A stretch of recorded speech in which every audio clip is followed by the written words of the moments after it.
Welcome to this comprehensive lecture on global climate phenomena. Today, we're going to dive deep into El Niño, La Niña, and a variation known as El Niño Modoki.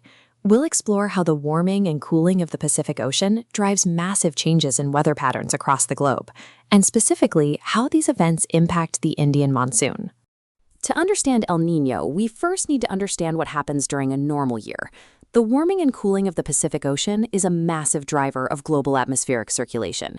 Normally, we have a surface low-pressure system over northern Australia and Indonesia, and a high-pressure system over the coast of Peru. Because air moves from high to low pressure, this creates strong trade winds blowing from east to west across the Pacific. These winds push warm surface water towards the west, causing it to pile up near Indonesia, leading to thunderstorms and heavy rain there. Meanwhile, on the eastern side near Peru, cold, nutrient-rich water from deep below wells up to replace the water that was pushed away.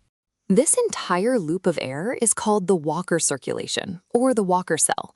It's driven by that pressure gradient force between the high pressure in the east and the low pressure in the west.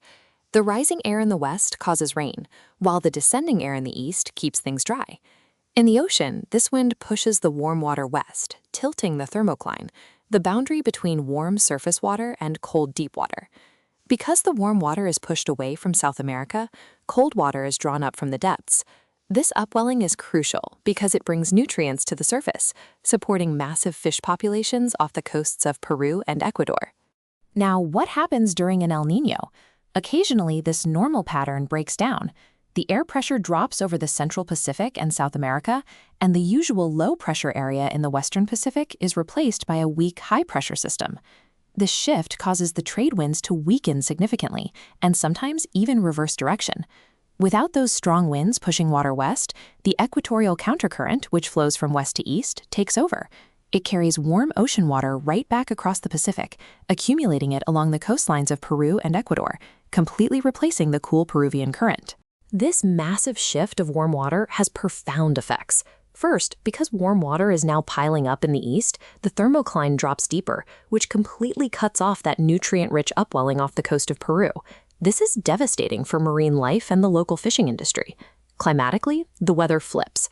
The Western Pacific, places like Indonesia and northern Australia, which usually get plenty of rain, now face severe droughts.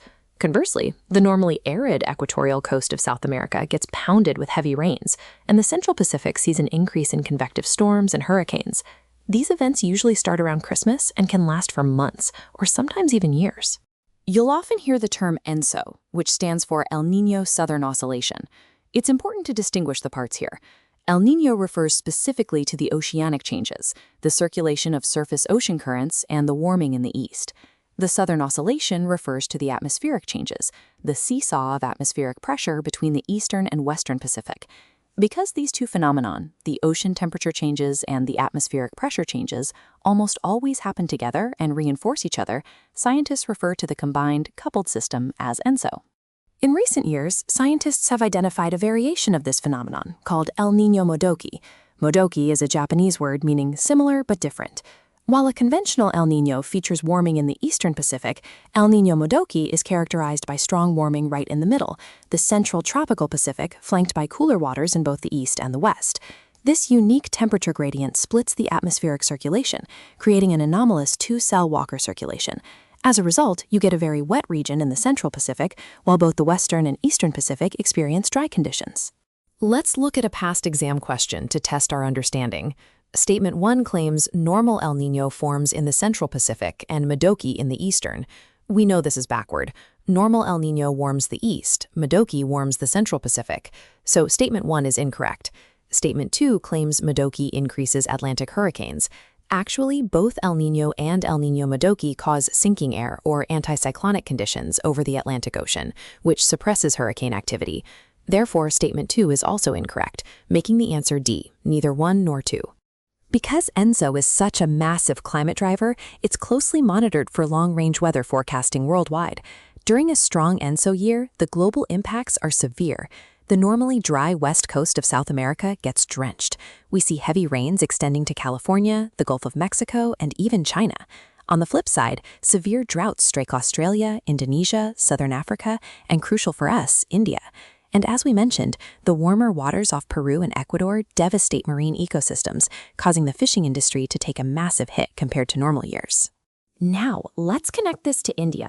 El Niño and the Indian monsoon are inversely related. Normally, the strong low-pressure area over the western Pacific helps pull the monsoon winds towards India, resulting in good rainfall. But during El Niño, that low-pressure system shifts eastward, away from Asia. This starves the Indian subcontinent of moisture, significantly reducing monsoon rainfall. Historically, India's most prominent droughts have been El Niño droughts. This directly hits the agrarian economy, lowering the production of summer crops like rice and cotton, which ultimately drives up inflation and drags down GDP growth. Meteorologists use the Southern Oscillation Index, or SOI, to measure the intensity of these atmospheric changes. The SOI calculates the pressure difference between Tahiti in the Central Pacific and Port Darwin in northern Australia. A positive SOI means pressure is higher in Tahiti than in Darwin. This represents normal or La Niña conditions, which point towards good rainfall in India. A negative SOI means pressure is higher in Darwin than Tahiti. This indicates El Niño conditions, meaning drought in the western Pacific and a bad monsoon season for India. However, nature is complex. Not every El Niño year leads to a drought in India. For example, 1997 was a massive El Niño year, yet India had normal rainfall. Why? In 1999, scientists discovered another phenomenon at play, the Indian Ocean Dipole, or IOD. Just like ENSO in the Pacific, the IOD is a seesaw of ocean temperatures and atmospheric pressure, but localized within the Indian Ocean. It measures the temperature difference between the western pole in the Arabian Sea and the eastern pole south of Indonesia. The atmospheric part of this system is called equinu. The IOD has two main phases. During a positive IOD, winds blow from east to west across the Indian Ocean. This pushes warm water towards the Arabian Sea, making it warmer than usual, while the water near Indonesia becomes colder. This setup brings extra moisture to India, increasing monsoon rains. In fact, a strong positive IOD can completely cancel out the drought-causing effects of an El Niño, which is exactly what happened in 1997. Conversely, a negative IOD sees warmer waters near Indonesia and cooler waters in the Arabian Sea, which suppresses the Indian monsoon. The Indian Ocean Dipole doesn't just affect the monsoon, it also heavily influences cyclogenesis, which is the formation of cyclones. When we have a positive IOD, the Arabian Sea is unusually warm.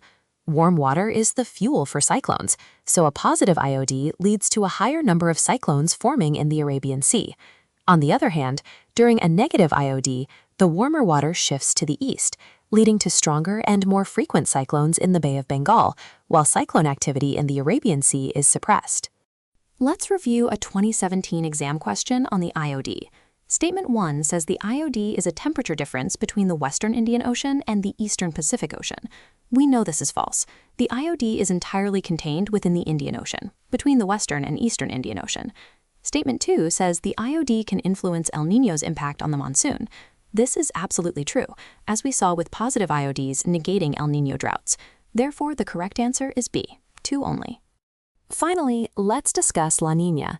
After an El Niño event, the ocean usually returns to normal, but sometimes the system overcorrects. The trade winds become exceptionally strong, much stronger than normal. This massive push of wind shoves the warm surface water even further west than usual, causing an abnormal accumulation of very cold water to well up across the central and eastern Pacific. Essentially, La Niña is an extreme version of normal conditions, putting the Walker circulation into overdrive. Because the La Niña puts the normal circulation into overdrive, its effects are generally the opposite of El Niño. For India, this is great news. La Niña enhances the monsoon circulation, leading to abnormally heavy, abundant rainfall. Globally, it causes summer droughts in central North America, but fuels very active and destructive hurricane seasons in the Atlantic Ocean. You also see wet weather in eastern Australia and southeastern Africa, while the southern United States experiences winter droughts. Let's tackle one last question from 2011. Statement 1 claims La Niña is characterized by cold temperatures in the equatorial Indian Ocean. This is wrong. La Niña occurs in the Pacific Ocean, not the Indian Ocean. Statement 2 says La Niña has no effect on the Indian monsoon. We just learned that La Niña actually enhances the monsoon, bringing heavy rains. Since both statements are factually incorrect, the right answer is D, neither 1 nor 2. To wrap up, remember these core concepts. Normal conditions mean a warm western Pacific and a cold eastern Pacific, driven by strong trade winds. El Nino helps this, bringing warm water to the east, causing droughts in India and devastating South American fisheries. The Indian Ocean Dipole is a localized system that can counteract El Nino if it's in a positive phase, and La Niña is an extreme version of normal conditions, bringing unusually cold water to the eastern Pacific and heavy, abundant monsoon rains to India.